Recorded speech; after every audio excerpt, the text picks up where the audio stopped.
Here we go. But I'm not Domino. All right. It's the Great Debate Show, YouTube Live. Jarvis Jeffries. I got Terrence and Nick Ely on the hotline right now, and this is the Great Debate Show live on YouTube. But we're available wherever you get your podcast. Download, subscribe. You can open the follow check, and download every episode so you can know when a new episode is going up here at the Great Debate Show. Again, that's Apple Podcasts, Google Podcasts, everywhere you get your podcast, radio as well. Okay, now about to go press play now on my end over here, and here we go. Yo. It's the Great Debate Show. Back and better than ever, baby. Jarvis Jeffries, along with Terrence Smith. What's good, people? Nick Ely. What's happening? We in the building, and we want to just thank you all for listening to the Great Debate Show. It is available wherever you get your podcast. Download and subscribe to every episode, and you will be notified when every new episode is up. We really do appreciate it. You could have been anywhere in the world right now, but you're here with us, and we appreciate that. All right. We've got so much to talk about, ladies and gentlemen. So much. It was a wild, crazy week 2 in the NFL, and that is an understatement. Terrence has a lot to say about his Baltimore Ravens as they had a complete meltdown in Baltimore against the Miami Dolphins. And Nick, we'll see what he has to say about his red hot Philadelphia Eagles. I mean, no matter how cold it will be this winter, if they keep playing like they played on Monday Night Football, they're not going to be bothered by the cold weather because they are on fire right now. And then the Tennessee Titans on Monday night got blew out by the Buffalo Bills. I don't think it's a surprise that Tennessee lost, but I think some people may be a little bit disappointed in how bad they lost. Titan fans, mostly. Ladies and gentlemen, we're going to start off with the early games. And Terrence, before we get into anything, and I do have to talk about the 49ers. Trey Lance broke his ankle on Sunday in the game against the Seattle Seahawks in the second drive of the first quarter. Jimmy G came in to save the day, and we just want to give our thoughts and prayers to Trey Lance, a very bright young kid who hopefully has a whole big, bright future and career in the NFL in front of him. But devastating loss, and we're praying for you, man. Hope you get well soon. But Jimmy is back. So a lot of Niner fans are probably happy about that. I'll give my take later. Terrence, I want to start with you. The Baltimore Ravens blew a 21-point lead at home against the Miami Dolphins and lost. A lot of times teams come back, but they still can't quite finish it and get the job done. The Dolphins done that. Terrence, I'll let you have the floor. What the hell happened to your Ravens? Well, first of all, let me tell this from my how I received this news of this comeback or this meltdown, because it was definitely a meltdown. So I start my day. I'm as you guys know, I do camera some Sundays for Memphis Wrestling. So I'm doing the Memphis Wrestling tapings, and when I look at the score, Baltimore is already up 7-0 because of a kick return by dangerous Devin Duvernay. And now they are on the 1-yard line after stopping Miami on the 1-yard line. About to score again, but of course somebody fumbles, right? Right. So I keep it in the back of my mind. They had the ball on the 1-yard line, they fumbled. Remember that from the Seattle and the Denver game. It happened twice. And basically, the last time I looked at my phone, the score was 28-7. I'm mistaken, 21-7 or something like that. Either way, they were up 8 last time I looked at my phone. Now, I'm looking at my phone because I have a FanDuel bid.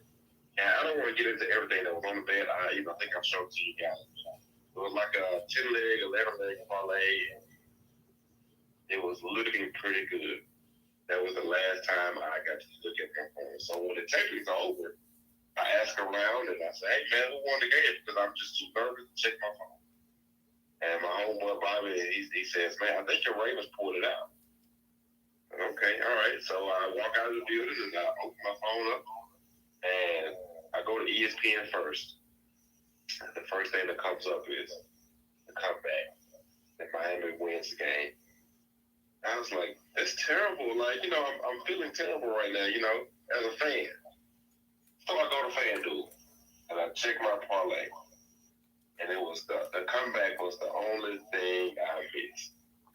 And I don't want to repeat what I said, but let's just say I said it very, very, very loudly.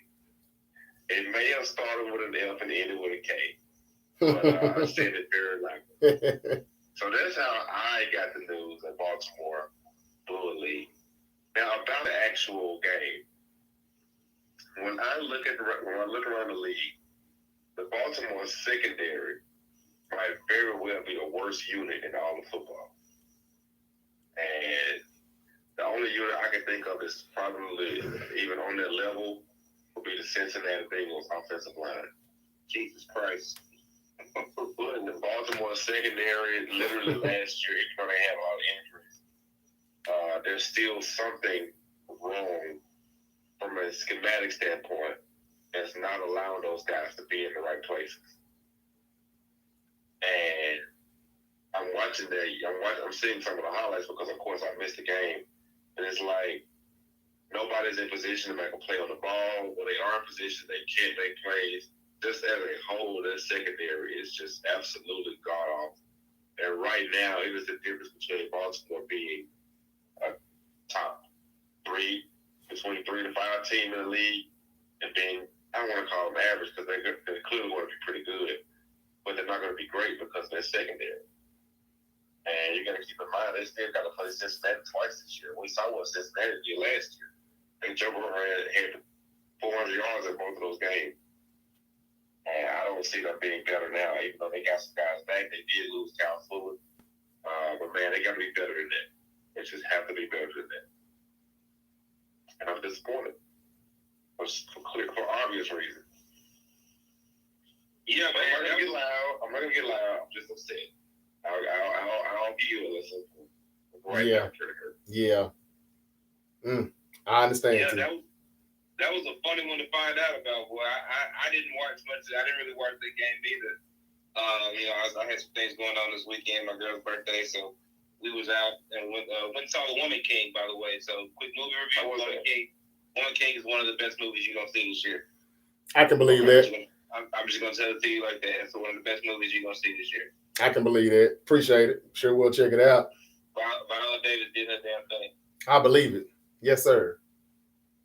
And what's the guy's name? Jonathan Boyega, I think it is, something like that. Yeah. Mm-hmm. Yeah, he did a good job.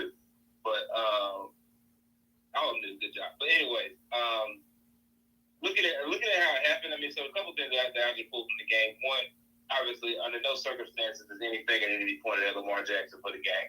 I mean, for them losing their game. I mean, he accounted for something north of 400 total yards and 4 touchdowns and no turnovers. Right now, he's on the books for the longest pass play and longest run play of the season. He got those in the same game. And they got the longest kick return of the season in the same game, and they still lost. Really, under no circumstances does this loss go on anybody on the offense. Wow. But least of all, especially Lamar Jackson. So that's number one. Number two, I hadn't thought about it to that extent, Terrence, but I mean, based on that performance, yeah, it's either them or the Bengals O-line, and it's a closer race than I would have thought it would have been going into that game. I mean, obviously, this doesn't affect Lamar Jackson's MVP candidacy for me. Obviously, he was my pick going into the season, and to some extent, I'm still with that. Though I think I'll have a couple of interesting takes on some other guys that probably in that conversation with him. Just 2 games into the season, obviously, but we got a couple guys that we got to discuss. One of them, actually, I'll go ahead and drop a hot take, was on the other side of the field from him playing the same position. But that being said, it's rough for Raiders fans over there, man. I hate it for you, Terrence. Not having a good cornerback. It's not something I can relate to at this point. But it's not about me right now. So, yes, it is. Good luck, man. Well, I'm not gonna. I don't have much to say about it. Pretty much everything you guys said already. It was just a wild, crazy Sunday, man. And this just falls right in line with the rest of those games. It was just everything was crazy. I mean, Ravens don't feel bad about it. A lot of other teams blew big leads as well over the on that same day. So hey, I think that it definitely will not hurt Lamar Jackson. He put up numbers yesterday, and he has been throwing the ball so much better. And now kind of throwing first, looking to throw first. I really do believe he's doing that before running. And we know what he still can do when he does it. And boy, can he do it. So, I mean, no issues from Lamar, really. Just, that defense just, again, that's a Lamar was that's a letdown. I gotta give him the spotlight. Yeah. For whatever concern, including myself and a lot of people may have still had about his arm, in 2 weeks he is erasing that. I agree. And I just got to say, like, even when we made predictions, I said the game will come down to the arm of Tua. I hate to be right sometimes. I know. It's not fun always. It's not fun always being right. Okay. Yeah. And it was a noodle for 3 quarters. It was. That's what it seemed like. It was until it wasn't. It's really. In the fourth quarter, he turned into Steve freaking Young. Yeah, that was crazy. That really was crazy. They got, I'll tell you, the Miami Dolphins defense, you can just call them Steve Austin because they stunned the hell out of the Baltimore Ravens, man. That was a stunner for real. I was mind blown. I'm like, what the hell just happened here? Because I'm headed to the spot. I'm about to watch the Niner game, and I'm thinking, well, that game's definitely over. I don't have to see any more of that. And boy, was I wrong. But the Miami Dolphins offense is, look, Tyreek Hill just torching them. Defenses, blown coverages. Everybody's looking around, standing, pointing fingers. Where am I supposed to be? It was a lot of, blown assignments. It was just, that is on the secondary. There's nothing Lamar can do about that. There's nothing, but they have to clean it up definitely and be better. But maybe the Dolphins are just this doggone good. I'm not sure. We'll find out as the season progresses. But yeah, that game definitely should not have went to the Dolphins. It should not have, even though they came back and took it. But somehow you just got to know the Ravens lost that game. They gave that game up somehow, some way. They just, and Tyreek, ridiculous. It's amazing to see how good he still is over there and how good Patrick still is over there in KC. It's like, wow, they're both great, but neither one of them was, like the Brady Belichick thing. Some people probably thought that, hey, man, he's really cutting the slack. He's holding you down. He's making you look better than what you are. And that's Tyreek Hill making Mahomes look better. I kind of thought that, not going to lie. Neither one of them are missing a beat. And maybe the things that Tyreek Hill was saying all offseason about Tua, maybe it wasn't so far off. I mean, 3 quarters, if you can do that to me in the fourth, though, man, I'm good. You can play sloppy. Big time. Yeah, that is. And while I am disappointed, I got to respect the Dolphins. And listen, and I think I mentioned this also last week during predictions, but I remember the winless Dolphins. I think the 0-13 Dolphins coming in and beating us. Mm-hmm. I remember them beating us down last year when they were 0-8, I think. And then yesterday, they have given us some very, very devastating losses. Yeah. Times where we should have been, we were either highly favored and should have beaten them or had a lead. Of course, yesterday or Sunday. And it's just, man, it's disappointing. But I do think that Miami posed one of the most intriguing matchups for the Ravens, and the matchup problems, which were Ravens, which was the Dolphins secondary against the Ravens receivers. Ravens won that, so that's very encouraging for me. Yeah, I don't know what the hell we're going to do about this secondary. I thought it was fine this year, to be honest with you. I thought it was going to be. I thought you told me everybody was. A lot better, but it's too many. And Jarvis, you could be right. It could just be a situation where Miami might do that to a lot of people. Yeah, they very well could. Yeah. I mean, so damn, why did we have to be the first one to find out? We might look back on this in 6 weeks and go, oh, well, that's why they did it, because they put up 350, 400 yards passing on everybody this year. I mean, yeah. I'm sure we'll be seeing him throw up chunk up the deuces a lot more this season, running into that end zone on a lot of more defenses. By somebody over there, and the guy never stood a chance. Just never stood a chance. Yeah, man. I mean, it's amazing how he can just turn it. That's why you trade for that guy. That's why you give up those 4 or 5 first-round picks. That's it. I mean, at some point you gotta go. Okay, guys, look. Don't let Tyreek Hill or Jalen Waddle run past you. I don't give a damn where they go. Whatever it takes. If they try to run past you, turn and run with them. Period. Especially when you have a big lead, make them throw the ball underneath. I don't understand why that's so difficult. I don't understand I'm not gonna lie, guys. It's easier. On those touchdowns, Tyreek was waiting on the ball to come down. Like, all right. So he was waiting on the ball to get out of there. Yeah, and that's what worries me a little bit about Tua. But he's gonna torch so many people, though. It's not gonna really look as bad because Tyreek is gonna help him, and he's gonna go get it too. For his height, that dude is a go getter when he'll get up in the air and get that ball. So I'm just gonna say though, the Dolphins. They look like they could do this a lot more. I wouldn't just hang my head too low, Terrence. I wouldn't, because the Ravens secondary. Let's give them another shot somewhere else against someone else. But the Dolphins may be doing this a lot more. They got so much speed, man, with him and Waddle, Mostert. These guys are just very, very fast now, and so. They are fast. They got speed everywhere. Yeah, and what you all are saying about keeping everything in front of you, making them take underneath the yards underneath, and things. Look, it is so much easier said than done. That dude still. I've seen defenses try to do that, and it looks like he's still just running by them. They're still running, and it's like, wait a minute. They end up looking like a car that's slowing down on the street because, and they're jogging because, like, how in the hell is he's still coming by me? He does it. Jamar Chase can do it as well. But this guy's on a whole nother level of speed, that Tyreek Hill. All right, moving on, ladies and gentlemen. We're about to get into some upsets that Terrence was right about. He was right about a lot. He really would have been right about this game as well because he wanted to pick the Dolphins. He just couldn't do it. But he kind of said that I'm a little bit scared to make this pick, but I'm going to go with my Ravens. The other upsets that he was right about, the Jets did beat the Cleveland Browns.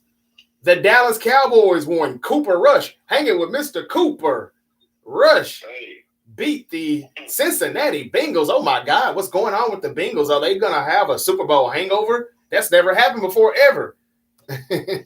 But anyway, here we go again. But first, let's talk about the San Francisco 49ers. Let me go ahead and quickly try to get this out of the way.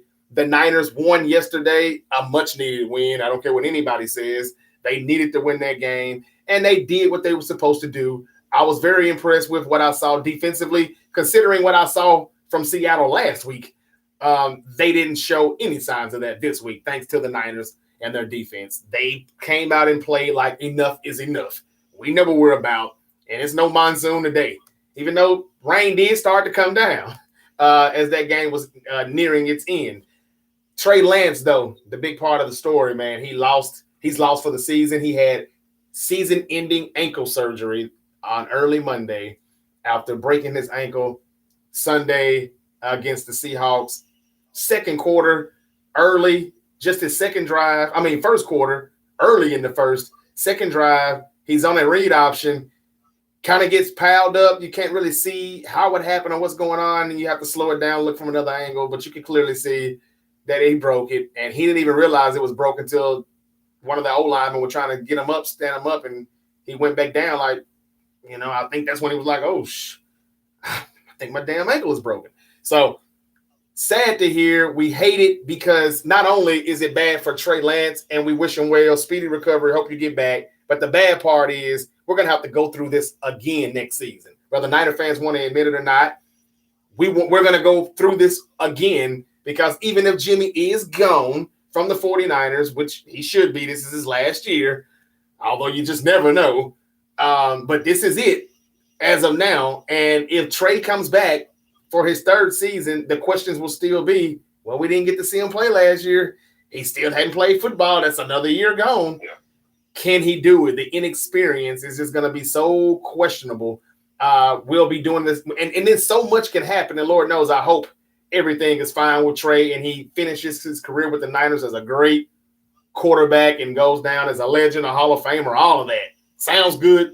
Probably too good to be true. But I'm wishing the best and I'm being optimistic, but so much can happen between Sunday when he had that injury and broke his ankle from Sunday until next August. Like so many things could happen. Like what if Tom Brady says I'm done and this is it, and his contract is up for the Buccaneers, and then he says in June or July, I think the 49ers kind of could use me and they've been reaching out, I'm coming back, or whatever, who knows? But, we could find ourselves going through this again with another veteran quarterback because of the fact that, hey, Trey Lance hadn't played. Or will they just give him the keys and it really will be his and he'll be ready? All that remains to be seen, but we hope the best for him. Now, to the 49ers, Jimmy Garoppolo. What a surprise. He's back. I'm not surprised.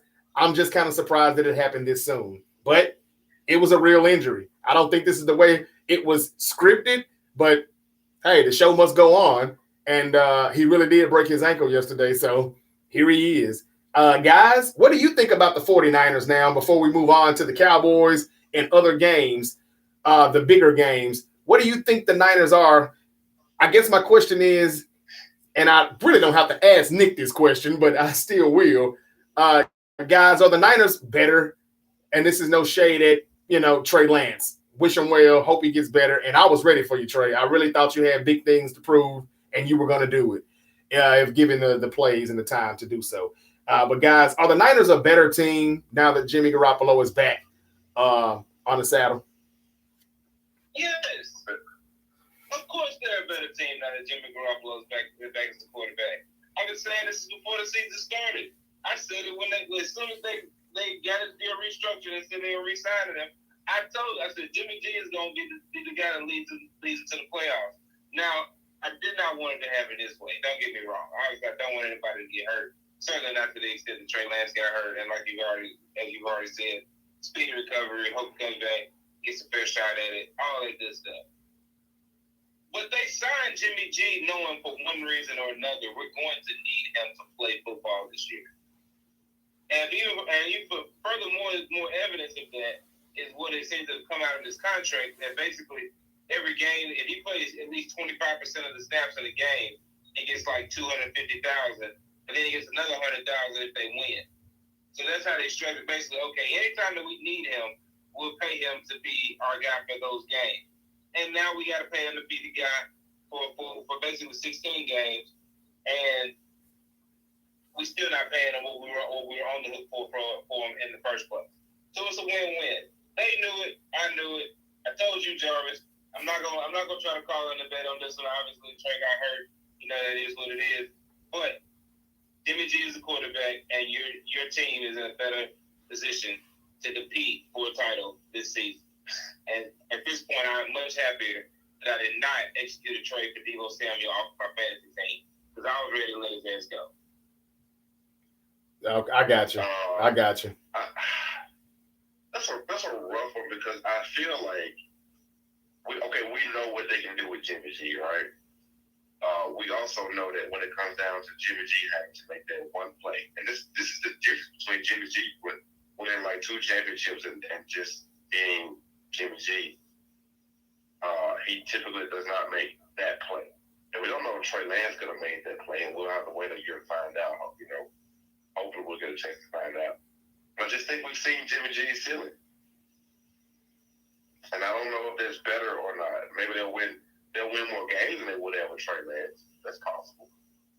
But I just don't know if we have seen, I don't know if they can go further than they ever gone with Jimmy G. And I think that the 49ers are in a spot where they are looking to win a Super Bowl. If this is just a team just trying to win games and make the playoffs, then yeah, I would say, yeah, they're better with Jimmy G. But that's not the 49ers right now. They have Super Bowl aspirations, and I don't think Jimmy G is that guy. Just like I didn't think Tannehill was that guy.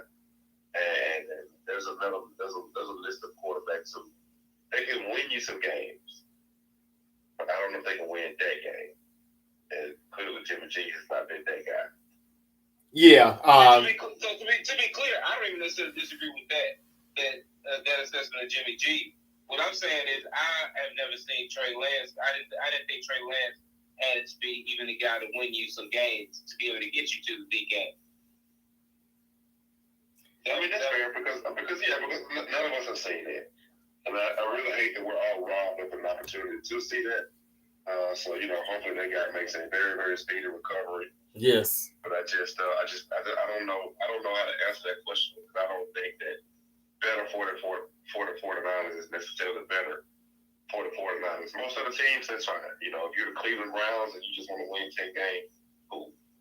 But for the Jets, I use Browns because they have a star quarterback. He just can't play. For the 49ers, I don't know if that's better. He was not the starter for a reason because the 49ers know that they've reached that ceiling with him. Yeah, they just look. Basically, both of you make very good valid points. But what we have to understand is the same reason why the Niners brought Trey Lance in. They brought him in because Jimmy Garoppolo, and they'll tell you every time it's not because of how he played. It was just his inability of availability. And so we still as Niner fans have to ask ourselves, can we depend on Jimmy the whole season? Because he only missed week 1. He came in and played a majority of week 2, and he's got it the rest of the way. That's a full season for Jimmy. He's only done that twice. Well, no, he hadn't done it but once, and that was 2019. Did we get to the Super Bowl? Yes, we did. But that's the ceiling probably for Jimmy Garoppolo, as Terrence was alluding to. I believe that it'll be a pretty decent season for the 49ers. Maybe we are better at this point this season with Jimmy under the center. I don't know. I didn't get to see what Trey could do, and I wish I could have. And this kind of, all bets are off limits now, Let me ask you this. Let's just kind of fast forward to the offseason. Let's say the Niners make the playoffs, lose a wild card game to not the Cowboys. I won't do you like that. What's another team in the NFC? Let's say they lose a wild card game, first round game to the Eagles, right? Yeah. Because I'm saying it because just looking at how the playoffs are lined up, the Eagles could be the number 2 seed, but still have to play a first round game. So I'm not down here. I don't want you to. I don't want to make it sound like I'm putting the Eagles in a wild card. Right. But let's just say they play the Eagles. There you go. We cross that bridge when you get to it. Yeah. But let's just say it's the playoffs, and first round they lose to the Eagles, right? And you're in the off season, and the championship has been crowned. It's free agency season. Are the 49ers in the Lamar Jackson sweepstakes or any high-profile free agent quarterback sweepstakes? Well, it would depends on what free agent quarterbacks are available, and I'm not sure who that would be. But when you say Lamar Jackson name, I don't know who's up for contract this year. I think most people have been signed. These quarterbacks are not leaving these teams. Right. Lamar might be the only high-profile quarterback that I think it's going to be Lamar. I don't think the other guys are free agents, but it's time for their contract. And Joe Burrow and Justin Herbert. Obviously, I think those things going to get those. I mean, they're not going anywhere. Yeah, right. Of course not. I mean, you trying to, I guess, find that next tier guys that you think maybe could be something. And again. Anybody that fits in there, maybe Baker Mayfield has a great season. Maybe. Yeah, or no. Maybe Shanahan can finally get his hand on his protege, Kirk Cousins. Well, I guess my question is, if there is a guy available who they can sign for some years, I'm not talking about Tom Brady to come in for 1 year. Tom Brady better go home before he loses that woman. Go home, Tom. Yeah. I ain't trying to get in your business, but go home. Yeah. He's going right after he wins that 8th Super Bowl. He's gonna go. But look, the San Francisco 49ers are gonna be fine. I don't know exactly what they're going to do during the offseason. I would hope that they're just gonna wait on Trey Lance to come back healthy and no quarterback over his shoulder anymore. If anything, it's just an old veteran, backup who is just what he is, a backup. And that's it. Look, we were in a good situation, though. This is why it was a good thing to bring Jimmy back or to not let him go anywhere because of this right here. If we had released him, he'd be playing for somebody else right now. I'm pretty sure. And Pittsburgh, they definitely could use him right now, possibly Seattle. It would have been signed somewhere. We wouldn't have had him to go to right now. And our season pretty much would have been over with. But we have him, and we know what he can do. I agree. I think that he has reached his ceiling. But again, that ceiling is high. It's the Super Bowl, but that's because of the team. And I'm still not sure if our defense is as good as it was last year. It's still early in the season, but I like what I saw yesterday, and I like what I saw from the secondary on yesterday. And again, this is the Seattle Seahawks. I don't really know what to expect from the Seahawks offense. I think they still got some weapons, though. Tyler Lockett, he had 100 yards. DK Metcalf, still DK Metcalf. And you saw the running back last week. What's his name? Penny. So, I mean, like, they still got some talent. They didn't look like it yesterday. They scored 7 points, and that was off of a blocked field goal. So the Niners defense is going to take Jimmy as far as they can take him. The running game, that is kind of questionable right now, though. Jimmy may have to throw the ball more than usual because we had another running back go down today or yesterday, Sunday, I mean. And the rookie from LSU, Davis Price, is going to be out for at least a couple of games. He done something to his ankle, sore ankle. So we just can't win for losing with these running backs. I wish we could get Trey Sermon back, Nick. But yeah, we're needing him right about now. Man, and I was talking ish, like, man, we got so many running backs. We fine. Y'all can have it. That's exactly what I text, I believe. And boy, I didn't know we were going to have this many injuries. But running back by committee, I think the Niners will be fine. I see 10-7 with Jimmy Garoppolo, possibly 11-6. Maybe even better than that. Because, like right now I'm digging our outside corners, and Jimmy Ward is still out. He's on IR, the short IR list. So we won't have him until after week 4. We're going to be even better on defense. Look, Jimmy's going to be Jimmy, man. And, like realistically, no, I do not think he can win us a Super Bowl. I do not. I think that what Trey is in the area for. That's what he's in the Bay Area for, to get us further than what he can do. He can make bigger plays, more plays. Jimmy Garoppolo, Miss Sammy. What's his damn name? No, I'm thinking about the other rookie. Danny Gray.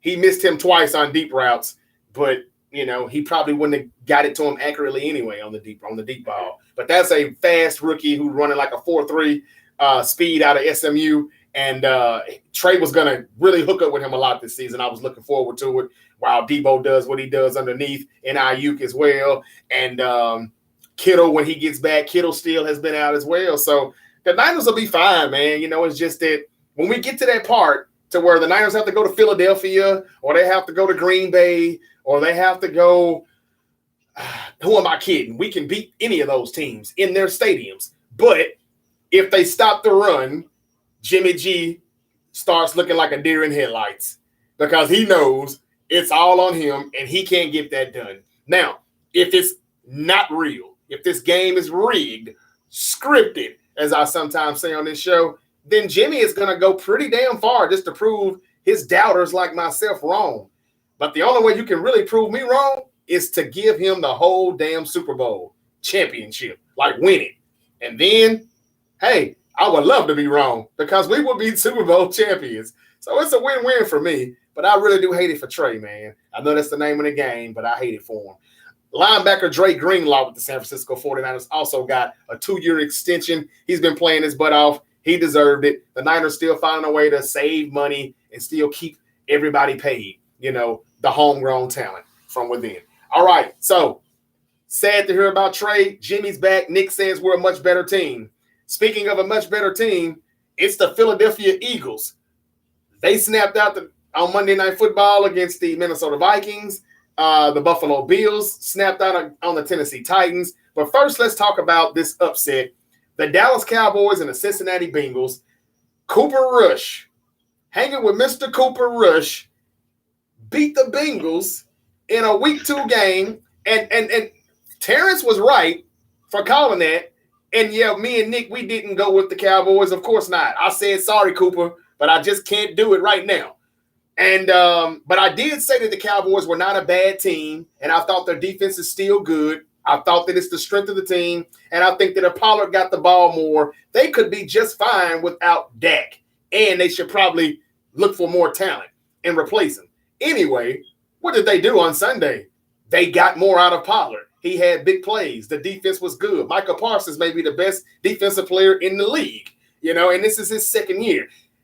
that Bengals offensive line, I don't know what to say. But long story short, the Cowboys win, and I'm going to keep saying this until Dak proves me wrong.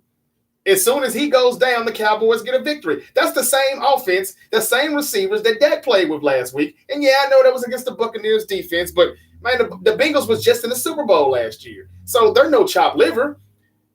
I'm going to say it until he proves me wrong. Dak is what's holding the Cowboys back. Guys, what's your take on that game? This thing is so close to, if it doesn't fit, you must have quit. Right. Oh, my goodness. Man, you know what? Sometimes you get backups that come in and they know the offense so well that they just run the offense. And you know what? If they can just run the offense, limit their mistakes, play some good defense, and it's just enough. And yesterday, it was just enough. You know, I didn't pick the Cowboys to win. I didn't think they were going to be an upset. I didn't think it was going to be like a blowout. But I legitimately thought that they could pull off just enough plays and to be good on defense because that Cincinnati O-line is terrible.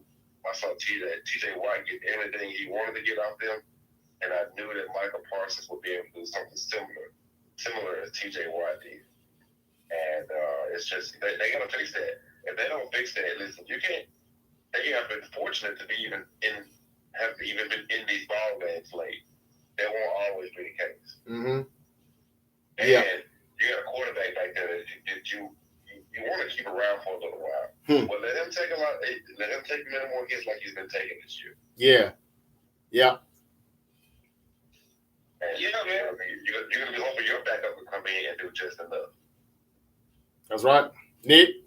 Yeah, man. Look, I gotta apologize to the gambling public, man. I told a lot of people that I think I quoted that this would be the biggest baptism of the weekend. And are you a believer, Nick? You did. That you did. Not the case. Nope. That was blasphemous, apparently. So I apologize. I had to eat crow and all of that good stuff. So it was not what I expected at all. I mean, and it's just what you said, Terrence. A big part of it was the fact that Michael Parsons got whatever he wanted. He had 2 sacks, 4 tackles, 5 hits on the quarterback. Joe Burrow got sacked 6 times. I mean, the offensive line is doing him no favors. Cooper Rush showed up and played a good game. So when you get that, and just like you said, Terrence, you get a guy that's been in the system that knows the system, and he went in and he ran the system. Nothing, incredibly spectacular. 19-31, 235, a touchdown. That's a nice game. That's not a knock your socks off game, but you'll definitely take that from your backup quarterback. And he earned his paycheck this week. That's right. Hanging with Mr. Cooper. Hey, I hear you. I see you, Rush. How about them Cowboys? They got them a win, and here we go. Next week, Monday Night Football, the 1-1 Cowboys with Cooper Rush and the hot New York Giants, Saquon Barkley and company. Man, that's going to be a good one. But now let's finish some of these games. Tampa Bay and New Orleans, that was a crazy game. It got wild. It was a scuffle. Like Mike Evans is now suspended for 1 game because of, him and the altercation that he had with Marshawn Lattimore, or he really just came onto the field and just really just pushed the hell out of him. Like, what's going on? They've been into it before. This is something that's still going on. Jameis Winston was a Buccaneer, and he got into it with no. Where was he? I saw a highlight where he was a Buccaneer and he got into it with some Saint. I guess that was if I'm not mistaken, that was the corner, Marshawn Lattimore then, and now he's his teammate, but now he's into it with Mike Evans once again. It was just a brawl. Tom Brady was on his team's ass. I mean, he was chewing everybody the hell out. And then all of a sudden, we had a few calls that went one way. You can determine on which way that went. And the Buccaneers found life. And then it was all over after that. I'm not going to say Jameis didn't have a bad fourth quarter or a bad second half. It looked like he was starting to force things like, you know what, the hell with this, man. After the scuffle, you could just see it just seemed like he really wanted to get in their ass. He wanted to rip them a new one. He wanted to tear them up. And I think he wanted it so bad he was turning the ball over or not completing enough passes. And, these guys were trying too hard. They didn't keep it. They didn't mix it up. It was pretty much just, hey, shotgun, just backyard football. Let's go. Run whatever you want to run. I'm going to hit you. We're going to score. We're going to drive. We're going to run and gun. Let's go. And that didn't work out. But it was a lot of calls that the Buccaneers got in their favor. And that's what led to the lead that the Buccaneers got. Guys, what did you take from this game? Because at first it was like, man, this is so close. This is a tight, good division game. I don't know what to think. All right, as far as who's the better team in this division. And then the Buccaneers kind of ran away from it. So what's your take on this game? Yeah, my take on this one is that I was very disappointed in James. I mean, I hate to say it. I really, I think, I said it on previous shows. And high hopes for them this year. I was looking at the Saints to be a real Super Bowl contender and definitely to win the NFC South. And not to say that I still don't think that they could do that.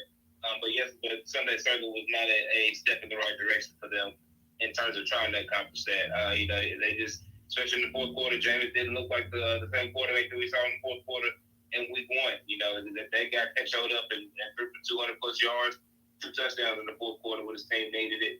And this week he shows up and throws 3 picks in 9 plays or whatever it was.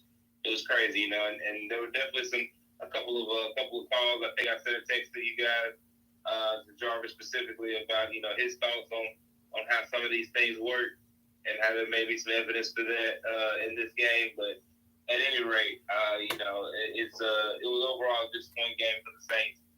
No Alvin Kamara, that does kind of change the dynamic of your offense somewhat. But even still, that performance was not something I expected from them, and they got some work to do. Yeah. Yeah, I mean, it's you can football is kind of a very unique game where you have to account for weather and injuries, home field advantage, and how somebody's turf might be, how the lighting in the stadium might be. Like all of that can play into a part, but you don't really take into account like scuffles and fights and players getting ejected and the mood that could change, the mood change that could happen after that happens. And, the impact of a player, Mike Evans being suspended is a big deal. So you got to take that into account for next week. Expect for Julio to come back and have a game of a lifetime. You heard it here first. But anyway,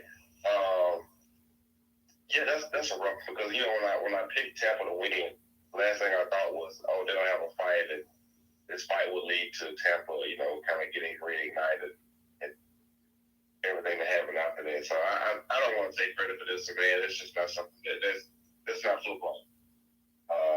That's not something that I even considered happening when I was thinking about that. But those teams clearly don't like each other, so we can expect it again when they do play, and then we can expect it, and maybe even a playoff game out of those two. Who knows? Yeah. I won't clown Jameis too hard though for his play. I think that the Saints will be okay, honestly. And Tampa might just be. I think Tampa's defense is by the end of the season, we'll know that Tampa's defense might be. I don't want to say the league by itself, but it's really good, clearly. Yeah, they're kind of getting back to the Super Bowl year in 2020. Yeah. Everybody was raving about how everybody on the defense and the offense is coming back, returning for the 2021 season. And not that they didn't have a good season, but the defense wasn't quite as good as it was in 2020. Now it seems like they're kind of back to form. Todd Bowles, he has the keys now. He's the head coach, putting a little bit more emphasis on the defense, probably. Who knows? And Byron Leftwich just, hey, I got the offense. I'll take it from here. We got it. Me and Tom got it. And, hey, they struggled. The Saints defense is no joke. I've been saying that. It was proven to be true up until the last few minutes of the fourth where it really got out of hand. But, the Saints, they kind of lost this game, I think, more than the Buccaneers wanted. And the refs had a lot to do with it. There were like 3 different times, or 2 times at least, for sure, that the Saints stopped the Buccaneers, and they kept getting chance after chance, and that chance after chance turned into a touchdown, and then an interception that was said to be dropped or not intercepted, turned into another field goal for Tampa Bay. So, everything just worked in their favor after that. The Saints are good, though. I'm not worried about them. Jameis Winston just needs to calm down. before everybody starts to say, hey, we told you, there's that 30-30 guy again. They just can't wait to see it. Moving on, we had so many more of the crazy games. The Detroit Lions are what I thought they may be, better than what people are giving them credit for. They snapped and they got a win. And I was like, wait a minute now, Philly's supposed to be a good team this year. They had to put up 38 points against the Detroit Lions, and the Lions still put up 35. They would not die. I knew then, hey, this is more than a little bit of that Hard Knocks Kool-Aid I'm drinking. The Lions are not bad, and they beat a solid defensive team in the Washington Commanders, and kind of started off, really jumped on them quick and ran away. The Lions are looking good, but we won't be on them long. Just wanted to shout that out. They won. The Giants won again. Baker Mayfield. I've lost all trust and faith in them. I've got nothing else. Again, like, you've got to win some games, man. And if you didn't do it. Giants win. They're 2-0 in the NFC East. What else we got? The Indianapolis Colts, and I don't want to be long on this at all, but the Colts are they are 0-1-1, and that's not bad. It's just week 2. But what is bad is that they are losing these games pretty bad. And Sunday against the Jaguars, they didn't even score a point. I just want to ask you guys quickly here. And again, I understand that we don't know what Carson Wentz is going to do in Washington with the Commanders. I have no idea. And I'm pretty much done with him too. But Matt Ryan and the Colts, I thought would be much better. And it's just week 2, so I'm not trying to overreact. But guys, did the Colts make a mistake in trading for Matt Ryan? Should they have stuck with Carson or went for someone else? I don't think it's going to matter who's the quarterback for that team. Something is not right with the offense. Maybe it's the playmakers around them that's maybe we kind of overrated or something. Mm-hmm. But man, they got to do better than that. I don't think Carson Wentz or Matt Ryan would make a difference. Okay. Matt Ryan or Carson Wentz probably wouldn't make a difference. Maybe somebody better than that. Maybe we could see. Not that there was somebody much better than that was potentially available to them. I think there was some flirtation with them and Aaron Rodgers, so maybe if they had pulled that off. But whether or not you think that was ever real that Aaron Rodgers was going to leave, maybe another story. That being said, Colts are I would say somewhat surprisingly bad. I think a lot of people had them as kind of the big favorites in the AFC South, and so now to be 0-1-1 not only on the season but in their division, having played the Texans and then now the Jags back to back, it's not a good start for them. Maybe there'll be a team that catches fire later on in the season, but the Jaguars, definitely look strong on Sunday. Not only to win the game, but to blank them at 24-0. I mean, that's impressive. Okay. Also, note the Jaguars' immediate turnaround as soon as they got rid of Urban Meyer and got a real coach in. Well, Urban had to go. Yeah. Maybe it's a coincidence. I doubt it. Maybe. It's just week 2 again, and we don't know how bad the Colts are. Like, the Jaguars may still be trash. The Colts just might not be far from it. Not really sure yet, but I will say this. We don't know what to expect from the Jaguars, and I don't think that's much for most of us. The Colts, it looks like what you guys are saying, that they need more than just a quarterback. And the Titans just got blew out. They're not the same Titans. I'm going to say something, guys. Davis Mills in the Houston Texans. They kept this guy.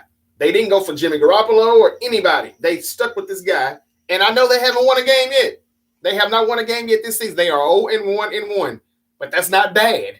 They just need to get a win and get in the win column. That defense by Lovie Smith, I've been saying this for a few episodes here lately. That defense is good. They almost beat the Denver Broncos in Denver on Sunday.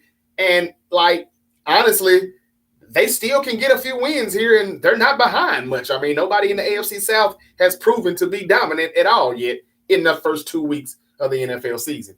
But that's just AFC South talk. Let's keep it moving.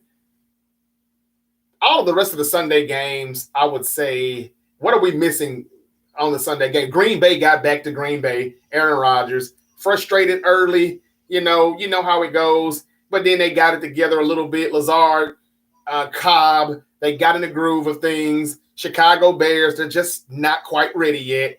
But it was good to still watch Justin Fields and see what he's about, but he just needs more help. And but Montgomery had himself a game, man.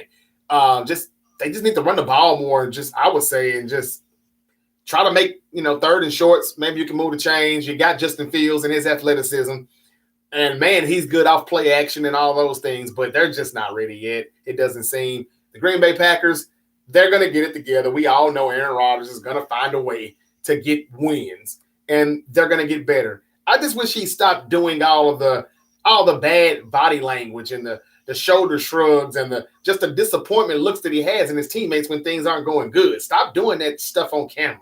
Like, we get what you're doing, AR, and this is the reason why a lot of people don't like you.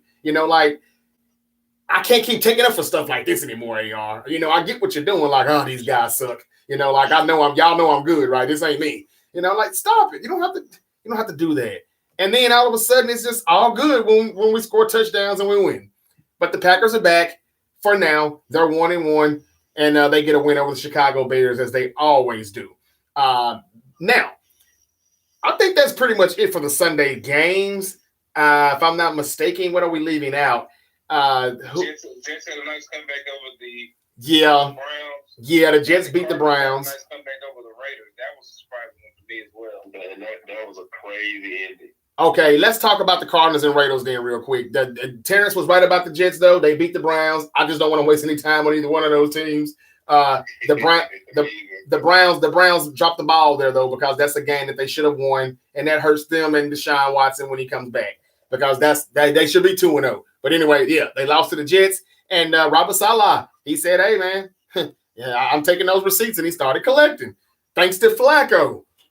I guess he still has a little gas left in the tank. But anyway, yeah, Kyler Murray and Cliff Kingsbury came out of my mouth quite often here on the Great Debate Show. Whether good or bad, I've kind of put them on a hot seat for the second season in a row here to say, hey, we're waiting. If you're supposed to be so good, so innovative, such an offensive guru or genius, even though you didn't have a winning record in college, show me what you got. Kyler Murray's without DeAndre Hopkins and, a few more people, and he found a way on Sunday against the Las Vegas Raiders. So I've got two questions about this. Glad you brought it up, Nick, because I was ready to get to the Monday night game so we can get out of here. But this game here, what did Kyler Murray prove to you? Because I'm going to say it real quick. If Kyler Murray can play like this on a weekly basis, I don't give a damn if you watch any film or not, bro. That's just me. The whole thing about him not watching enough film, put it in the contract, we'll take it out. I don't have a problem with him not watching any film if he's gonna play like that. But the Arizona Cardinals, I've got a thing for them this season. I've explained why. They can still get this thing going, and if they can just keep their head above the water, by the time DeAndre Hopkins comes back, AJ Green is still there. They have Zach Ertz. They will be okay. Hollywood Brown. This guy just doesn't know how to get sacked or get tackled. He's just hard to stop. He just moves around. He just keeps these plays alive. And it was unbelievable what he done yesterday. But does this kind of like, I don't know, what am I trying to ask? How do I want to ask this? Does this kind of tell you what you need to know about Arizona, or is it just one game? And second of all, what does this mean about Derek Carr, Josh McDaniels, and the Raiders as they lose again and they now start 0-2 with all the high expectations they had? Nick, I'll let you start out because it seems like you wanted to say something. You got the floor. Yeah, man, this one was wild to me. Like I said, I didn't get to really watch it myself, but what I saw, it was like the Raiders ran off, 17 straight, 20 straight. The Cardinals scored a touchdown.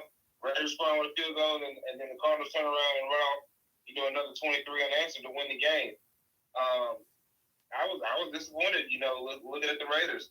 I've been one that's definitely been, like a lot of people, tooting the horn of Devontae Adams and saying, hey, this guy's the best receiver in the league. Him going to join a guy like Derek Carr, who is a college quarterback, and obviously is a good player, good quarterback in the league now.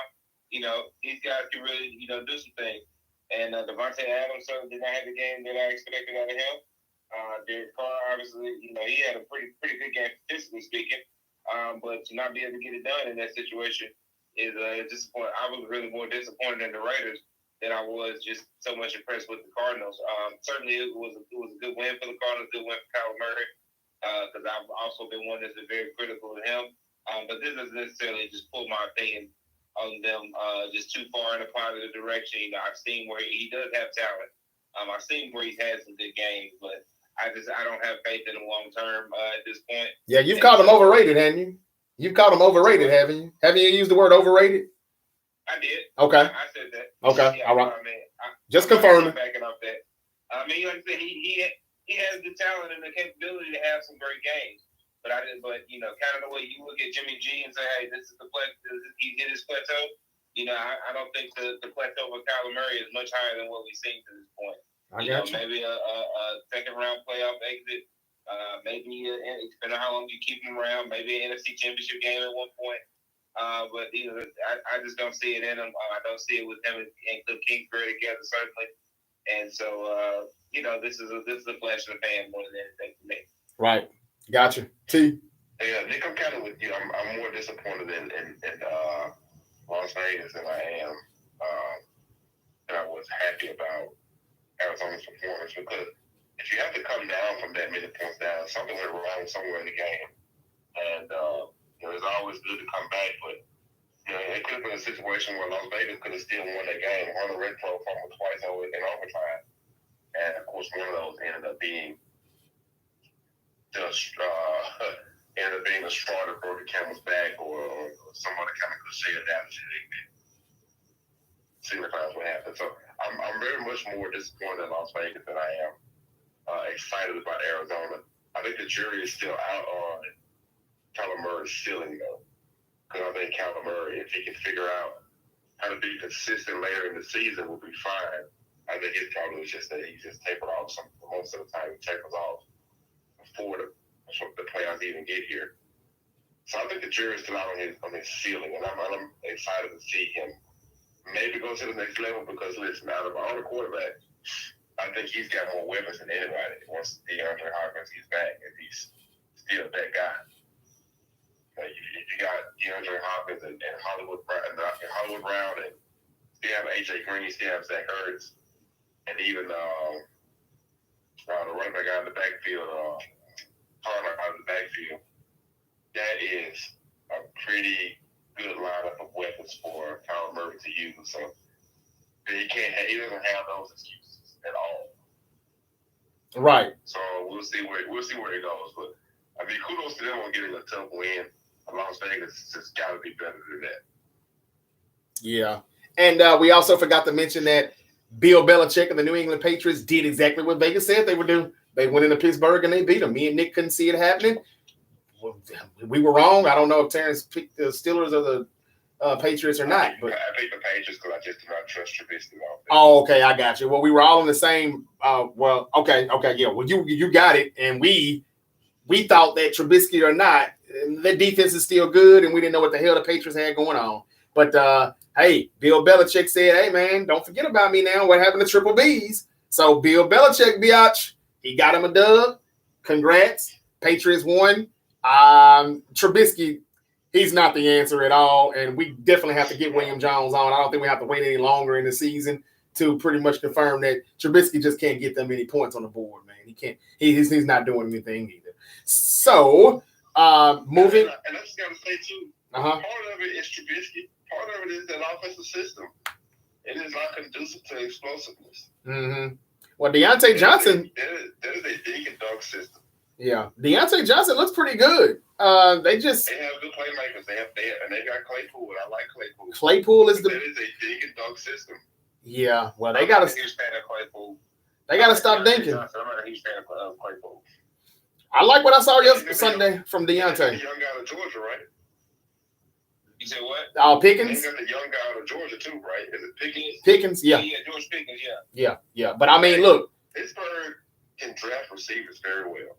Unfortunately, I've had to find that out too many times over the past 10, 15 years. Yeah. But that offense, that system that they're running, is not good. And I think that was part of Big Ben's problem last year and the year before that.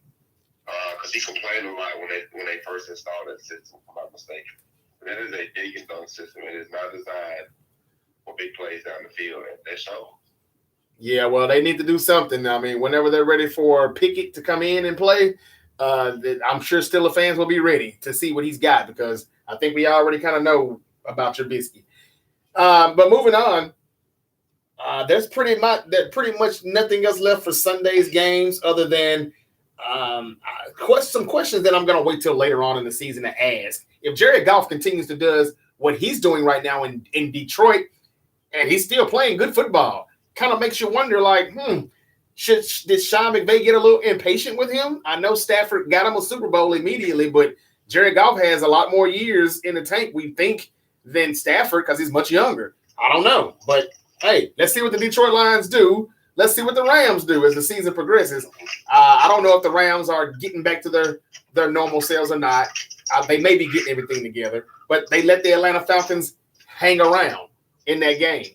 And, I don't know if the Super Bowl champions, the defense you have, I don't know if they should have just hung around or came back like they did. That's Marcus Mariota we're talking about. But Ramsey made a hell of an interception in the end zone and pretty much sealed the deal on that game. But the Falcons came back and got in that game. I made a wild, bold prediction and picked the Falcons, but they almost proved me right. So I don't know if the Falcons have gotten their act together. I mean, the Rams have gotten their act together just yet.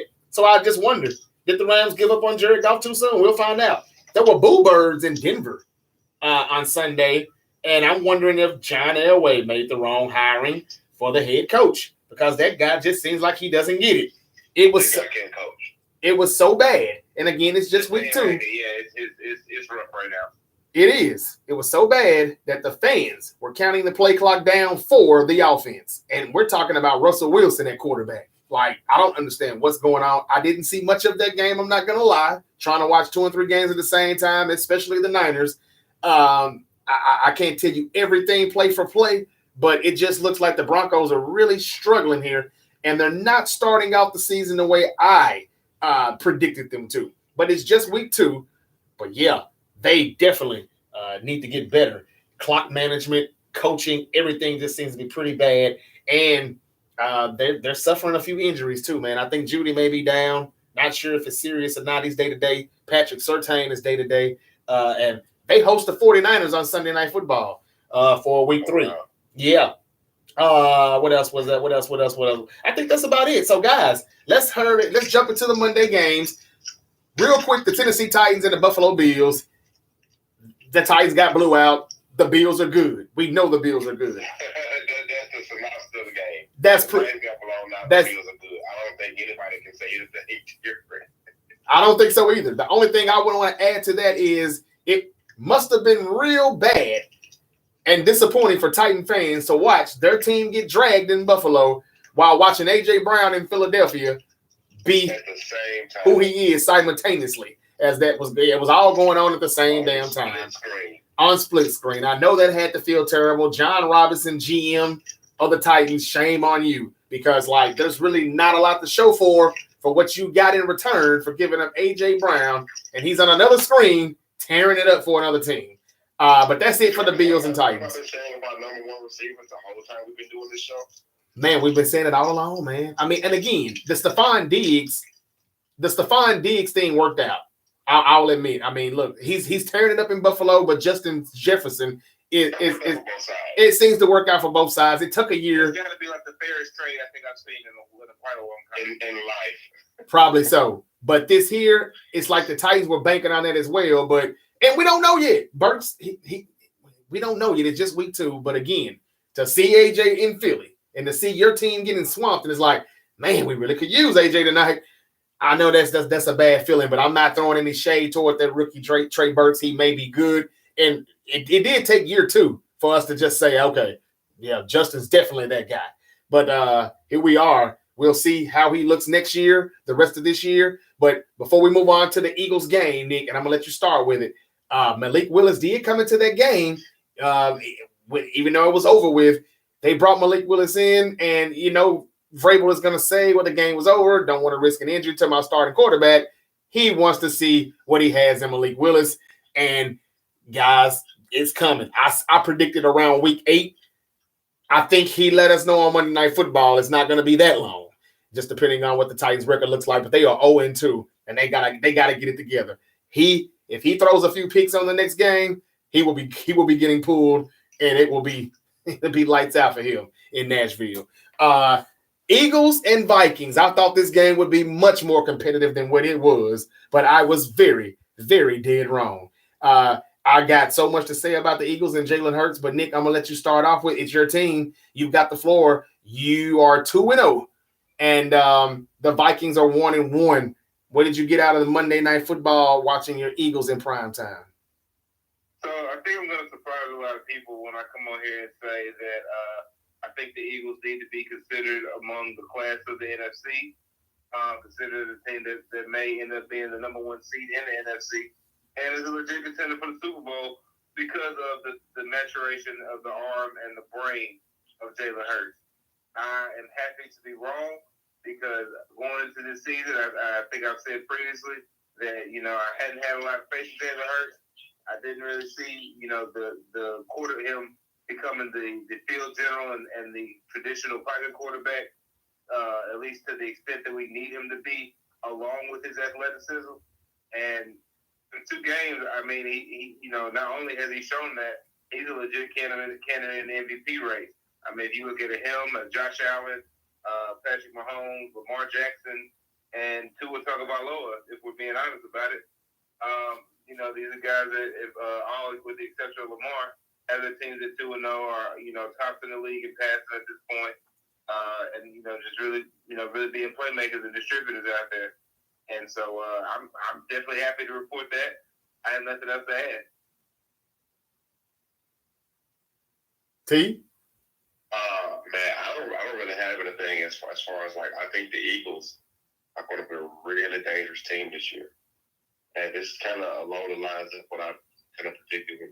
We recall we had the debate on which quarterback and receiver duo will be the best. I think that that's right now unanimous Stephon Diggs and Josh Allen. On the NFC side, man, it does appear that Hurts has developed a very, very good relationship with A.J. Brown. I thought it would be Devontae Smith since they already had a rapport and been there already before, but he has very, very much developed that connection with A.J. Brown, and it looks to be very dangerous. I do still think that Devontae Smith will come on later and have some very big games because A.J. Brown just requires so much attention. But, man, those guys are dangerous all around the ball, and they are dangerous all around the defense, and they are just flat out dangerous. Good luck playing the Eagles this year. Devontae definitely got his tonight. Yeah, I was gonna say that. Yeah, I was gonna say that he had a good game tonight. Now, yeah, he definitely bounced back. I'll be as quick as possible. Then everything that you guys just said, I don't think there's nothing bold. That's not a bold statement or anything about it. If you watch, it's everything that you said earlier, Nick. The Philadelphia Eagles definitely look like a top NFC team. And that's probably what I'm putting up on the social media tomorrow. Like, can the Eagles win the NFC? And we'll see what everybody thinks. With that debate, Facebook, Twitter, Facebook, just type in the Great Debate Show, and you can get in on some of the interesting debates that we have daily, weekly on the book, Facebook, Twitter. Ladies and gentlemen, the Eagles are good, man. I never said they were not good. The only thing that I questioned was Jalen Hurts. Nick, it's your quarterback, and you question him too. So it's okay, right? I didn't know for sure. I haven't seen a lot of games from him. I'll say this as well. The defensive MVP of that game was Darius Slay. He put these straps on Justin Jefferson. He did. And he put the absolute clamps on that boy. He did. And I'm not. Because was just throwing his direction and praying. Darius Slay should have had like 5 interceptions. Yeah. He ended up with 2. He should have had like 5. Yeah. Well, I'm not surprised that happened because they were showing Justin Jefferson so much during pregame. So much. Like, damn, are the Eagles playing? I mean, like, are they not going to show the other team? And it was just for him to lay a rotten egg because, yeah, he didn't do much. And that was thanks to Slay. He was all over the field. I think he traveled all over the field with him, right? And so, yeah. For the most part, yeah, good game by Slay. Looks like he's been rejuvenated. I wondered about that. I didn't know if you all were a little old in the secondary or a mixture of old and youth. I didn't know. The D-line, how good is it still? Fletcher Cox is getting up there in the age. But, man, that defense looks good from front to back. Front seven, secondary, I don't see a problem. And then you've got Jalen Hurts coming on the field with an offense now where you've added A.J. Brown. And it took a while for A.J. to get him some. Devontae was eating, though, early and often. But he's got the weapons. He's got Miles Sanders in the backfield. There's really nothing they cannot do.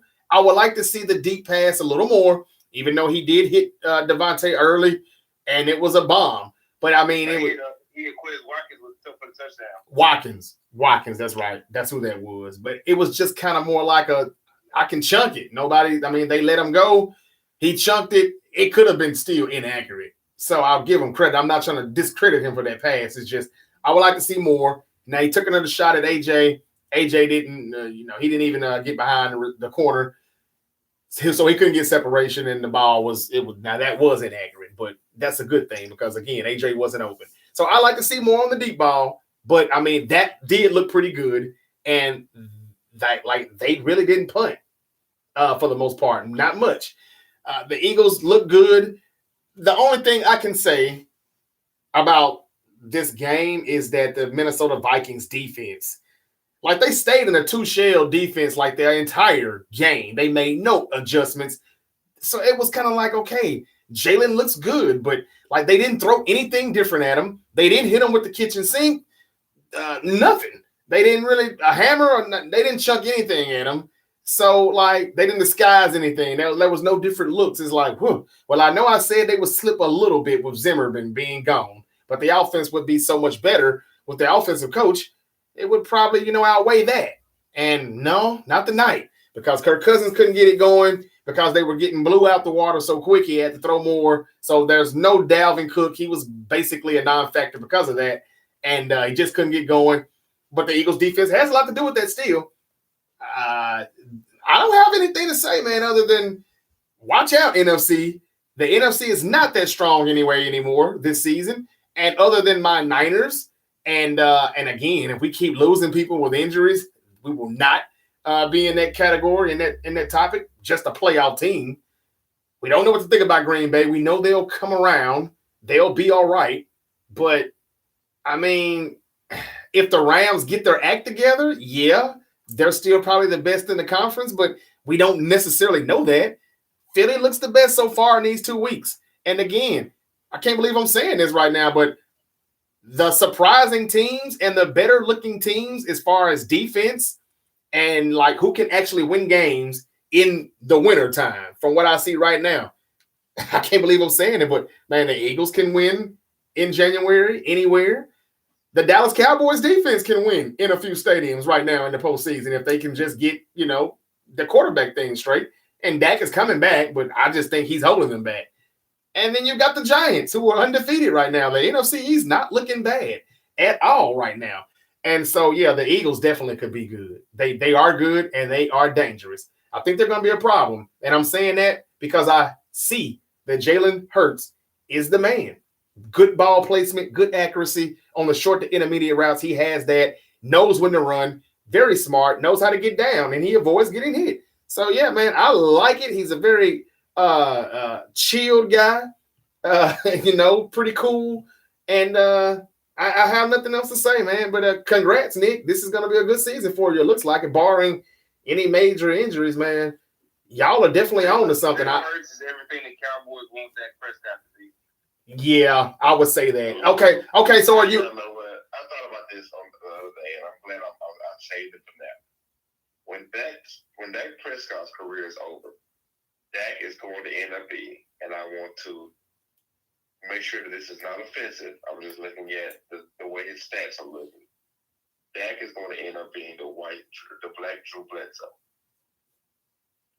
A whole lot of yards for nothing. How about that? You think Cooper Rush is going to Tom Brady him?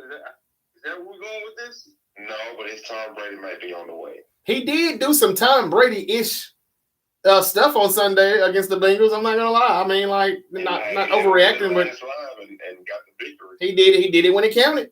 So hey, that could very well. Not saying that they're gonna be those guys because I ain't gonna lie, Dak ain't better than Drew Bledsoe. But you're right about the analogy as far as them we throwing. look up in 5 weeks and the Cowboys are going 4-1. Do you put Dak back on the field, or do you let Cooper Rush ride it out? Well, you know the answer to that from me. It depends on how good Cooper Rush plays. It does.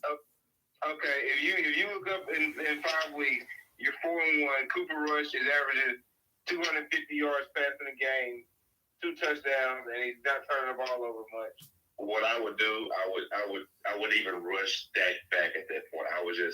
He wouldn't suit up. He wouldn't come on the field. I like that too. You gotta wait till Cooper Rush has a bad game. He said I wouldn't rush Dak back. That was cool. I like that. But yeah, man, look, I told you it don't take much to replace Dak. I said you don't have to just go out there and get the best. It don't take much to upgrade from Dak. I said that. And look what happened. Cooper Rush against the the defending AFC champs. He beat them. And next week he's got the Giants, another winnable game, because we still don't quite know what to think about the Giants. They played the Titans, who just aren't just not that good right now. They're not that good, it doesn't seem. And then they played Baker Mayfield. So let's see what the Giants do right here in this division game. It should be good and close. We'll see what the defense is made of too. Where is that game? I think it's in the Meadowlands or MetLife. Okay. I think it is. Yeah, but we'll see how that goes. Cowboys, Giants on Monday night. Hanging with Mr. Cooper Rush. Okay, so we're gonna get into the Thursday night football game here in a minute. Thursday night, Browns, Steelers on Prime Video. But before we get into that, I just want to briefly let everybody know that before we get into the Steelers and Browns prediction, we're going to get up out of here. The fight, the big mega fight between Errol Spence Jr. and Terrence Crawford. We have not really talked about that, but that is because we didn't really know when it was going to happen. We thought it would be soon. Then talks kind of stalled. Now it seems like talks have kind of picked back up and they have agreed to have a fight. And that fight, if I can find what I was looking at here, this is Errol Spence. It's saying that Errol Spence Jr. and Terrence Crawford agree to terms for a potential November 19th mega fight. Errol Spence Jr. and Terrence Crawford have agreed to all material terms for a fight for the undisputed welterweight championship, an event targeted for November 19th in Las Vegas, multiple sources tell ESPN. However, the deal has not been signed as the parties' lawyers clean up legal language in the agreement per sources. So basically, they're not quite done, but they're getting there. And the main reason is they're trying to figure out the whole revenue split and things like that. Sources said the packages include a bilateral rematch clause that the loser will have the right to exercise per source. If the rematch clause is triggered, the winner will earn the majority of revenue for the return bout per sources. So this is pretty much like they're going to fight. They're already looking into how the language and the terms is going to be with the split on the next fight. And it won't be one. The winner's going to get the majority of it. So now this really makes for a good fight. Real quick, guys, if this happens in November, and I think they've already been training for months, we don't know exactly what all was holding this thing back, but I think the PBC or what's his name, Crawford being kind of a free agent right now, I don't know what the problem was because he's not with Top Rank anymore officially. So, guys, before we get into Thursday night's game, if this fight is going to happen, is it too early to say who you got now, or we got to talk about this though as this gets closer? It's going to happen. It looks like it. And I think we're going to have definitely a rematch. They're talking about that, possibly a trilogy. I think they should. They're going to go for all of the money. How do y'all see that playing out? Bud Crawford, Errol Spence. For me, it's still too early to call because even when I first thought about it, man, to me, those two are so evenly matched. Yeah. If I had to pick somebody, I would just pick Bud Crawford by decision. Mm-hmm. Man, I'm not doing that with any confidence. This is a very much a coin toss for me. Yeah. Yep. Yeah, I'm kind of in that camp as well. Kind of like Terrence said, I mean, he's, two of the most skilled and kind of the best guys you're going to be doing it in that class right now. And so, as it gets closer, of course, you'll pay attention to kind of some of the stuff that comes out in the tea leagues and try to get a feel for it. But it's definitely a 50-50 50-50 fight they got coming up there. So I'm glad that we will finally get to see it. Yeah, me too, man. I hope everything goes through. Nothing, there's no bump in the roads here, and they get this thing signed because there's just a few things, that they're working out before those two put pen to paper. But other than that, it looks like we're going to get it Saturday. I think November 19th is a Saturday, yeah, and that would be great. And Las Vegas, here I come because I've been waiting on this for a while. So, like, as soon as I find out, it's over with. We got to try to get these, see what's going on. See, can we get some tickets? See, can we get down there and tear that city up? And the Great Debate Show may be live at the fight. We'll find out for sure, but I just wanted to bring it up. It's coming. We think it's finally coming. I've been quiet on it because I didn't know, but I think it's going to happen now. Okay, Thursday night, Steelers and Browns, so we can get out of here. It's been a long one, but we had so much to cover. Now, Thursday night, the Browns coming off of a loss against the Jets. Now they're playing the Steelers, and the Steelers, I don't know what to think about them. Good defense, but and Minka Fitzpatrick, man, that guy there is he's looking like he is a beast. He's looking like this generation's Ed Reed or somebody. I don't know, but he's a ball hog. Yeah. Would you agree, T? He's a ball hog, man. Yeah. But guys, T, what you got? This is your division. You know it well, better than us. Who wins this game on a Thursday night? I think it's in Cleveland. And per the same formula of last week, I am going with Cleveland. I do not trust Pittsburgh's offense and Mitchell Trubisky. Mm-hmm.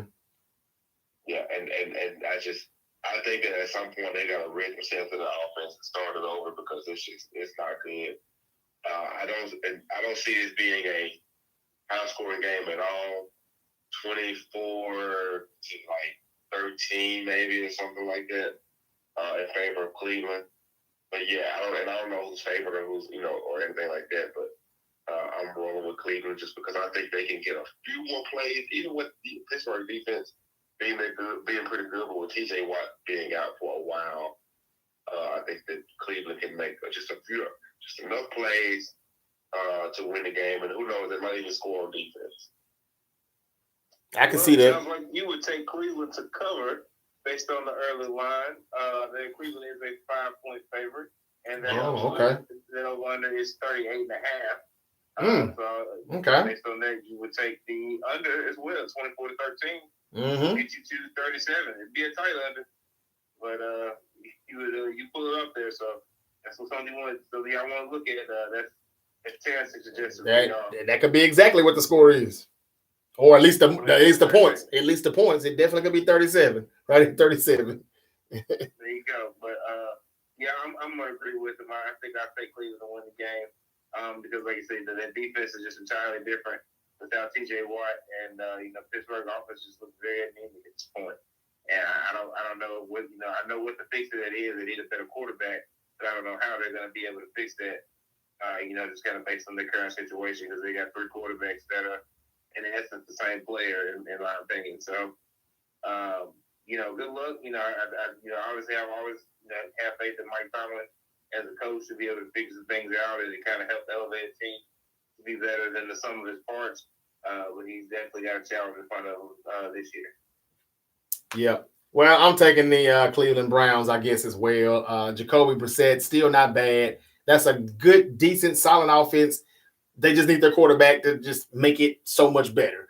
And the defense is solid. So I think they definitely can get more stops against Trubisky than the Steelers will get stops with the Browns rushing attack. And, they still got Amari Cooper, Peoples-Jones, a nice, good number 2 receiver that people don't talk about that much of. But I'm giving it to the Browns. Yeah, Steelers defense is good, but I cannot pick Trubisky. I just can't do it. So that's it for me. That's it for us here at the Great Debate Show. We don't have anything else, I don't believe. We've got to get out of here. It's been long, but we covered pretty much everything from week 2 and previewed week 3. We will be back after Thursday night's game to preview week 3 of the NFL and any other news in sports that has broke out. And you will be getting an extra episode in the middle of the week, maybe in the next couple of weeks here, where me and Terrence, and also at some point me and Nick, we will be debating just one-on-one with certain topics on the rallydebates.com that we've linked up with them, and we're going to be doing some things. And so you check that out. Again, you can check that out on Twitter at Cos100. We will be having something. And Terrence, give them your Twitter name again. Is T still with us? We're going to be doing a debate, though, live at some point. Wednesday night. Wednesday night.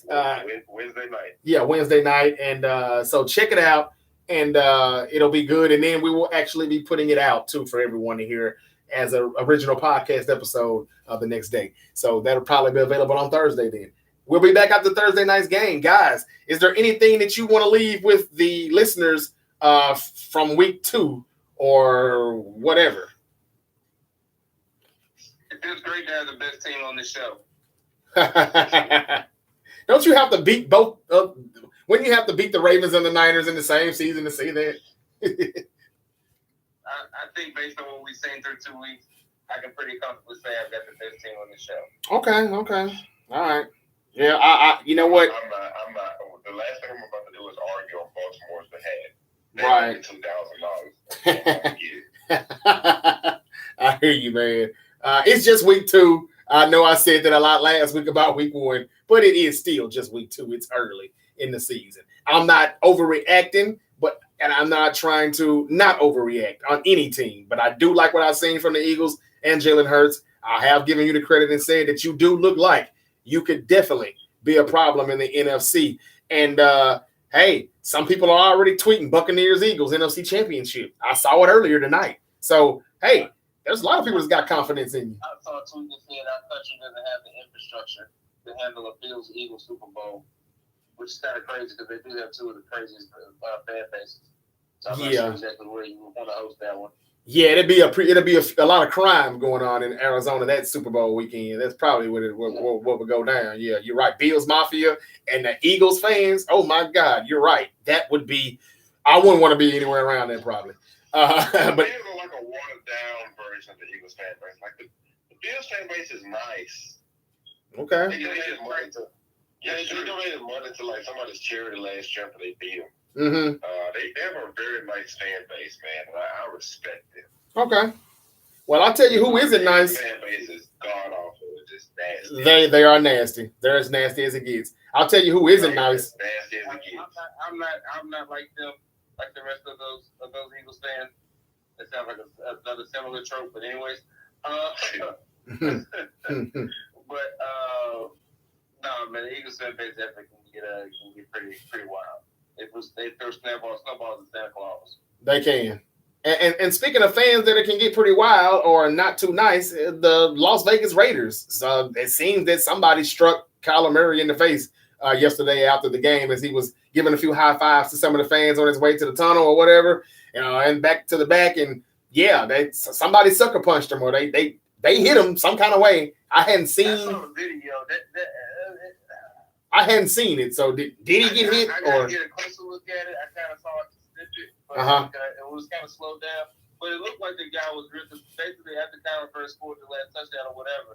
He goes to the fans and kind of starts celebrating, and there's like people, reaching out, high five or whatever. It looked like the guy just kind of reached over as if he was trying to just, high five him or touch him or whatever, and just happened to hit him across the head. Oh. So how it got to this level, I was a little confused just based on what I saw. Yeah. I'll shoot y'all a video. Okay. I'll tell you what you think. Sounds like it's not much, but who knows? It sounds like something a Raider fan would do, but anyway, I digress. Hey, Kyler Murray, what a finish in Las Vegas. They have a big game next week against the defending Super Bowl champion LA Rams in a division battle there of the NFC West. So that's all I got. We talked about Earl Spence and Bud Crawford for a brief moment. We talked about Malik Willis coming in for Ryan Tannehill. And Terrence has been saying all along, Tannehill is not that guy. His time is getting closer and closer to being over with in Tennessee. You can see it coming. And Jimmy Garoppolo, he's back to the rescue. And he saves the day for the Niners as they get the win. And the Eagles are good. They are real good. And the Buffalo Bills, to no surprise, are really, really great. And Again, I've got them losing like 2 games. So that speaks for itself.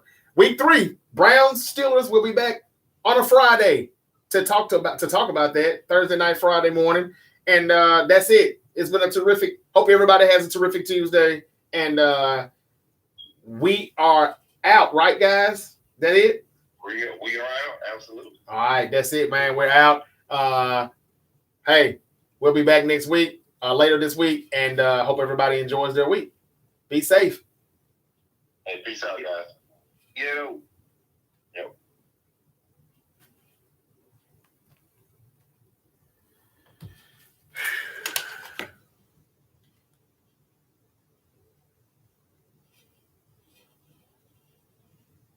All right, ladies and gentlemen, that was it. The Great Debate Show. Available wherever you get your podcast. Download, subscribe, and click on the download button for each episode, and you'll be notified when a new episode is up. Or you can just stick to watching us here live on YouTube. Share with your sports fans, other fans that love sports, and your friends and family. Let them know what we're doing over here at the Great Debate Show. And follow us also on Facebook, The Great Debate Show. Thank you. Y'all have a good one. And be safe.